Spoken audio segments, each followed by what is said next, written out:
It's a red letter day for us.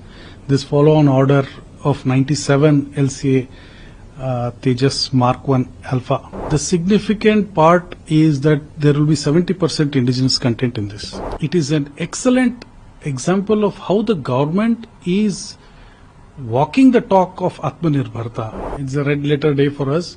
This follow-on order of 97 LCA Tejas Mark1 Alpha. This is a follow-on order with the fighters and trainers, and the significant part is that there will be 70% indigenous content in this. Compared to the earlier one, the indigenous content is much more. So we will be integrating the indigenous radar, indigenous EW suite and many other equipment. So this allows us to continue our supply chain. So we have already concluded the follow-on order of 113 engines with General Electric, and now we will be signing the contract with them. So this is a very good vote of confidence by the Government of India in the work HAL is doing and in the indigenous content that we are building and with the ecosystem that we are building and working with. So it is an excellent example of how the government is walking the talk of Atmanirbharta and giving orders so that this will generate jobs downstream, not only in HAL but downstream in all our ecosystem. And the technologies are being made by all these companies. So it is a very big boost for Atmanirbharta. Sir, if I may ask you, okay, good. Sir, if I may ask you, they are talking about creating more jobs. Now, you have already, a few years back, you had already signed the 83 LCA Mark1 aircraft contract. That was close to around 50,000 crore. This is going to be another 63,000 crores.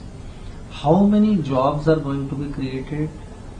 What is the level of aerospace sector, the kind of business that the private sector is going to get from this contract?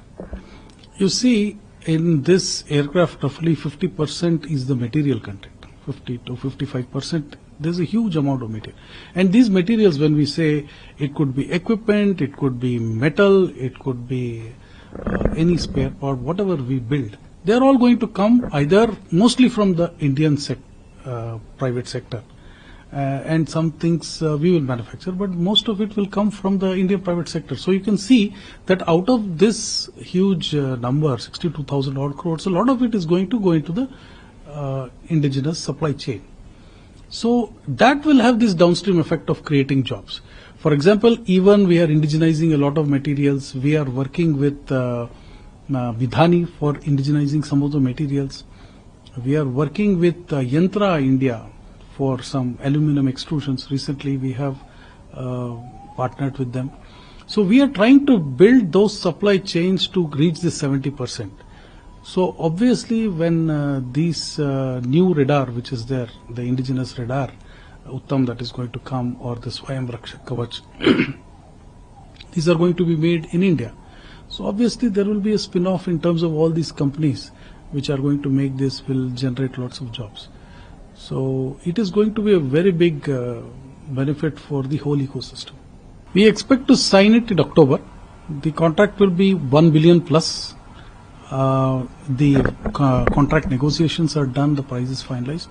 So we are only going through the contract details and we have to sign. So now that this main contract is signed, in October we will sign the contract with GE for 113 engines. This month itself? Next. Can you tell us, now GE, we recently did a story that GE has supplied the third engine also.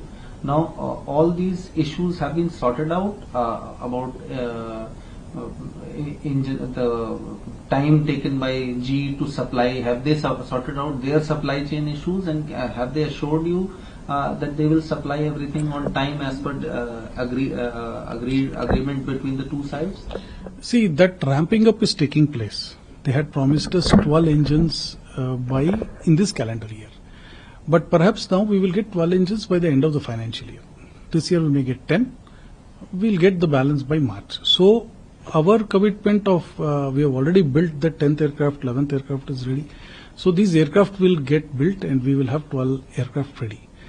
So they are now sorting out their supply chain. The basic problems I think are done, and now the production will ramp up and we will get those. Next year they have promised us 20 engines. So we have had a meeting with their top management, and they are also sharing a lot of information now on a regular basis of where the engine is, what are the issues. So I think that communication has improved, and we are confident that they will be able to now ramp up and meet our requirement.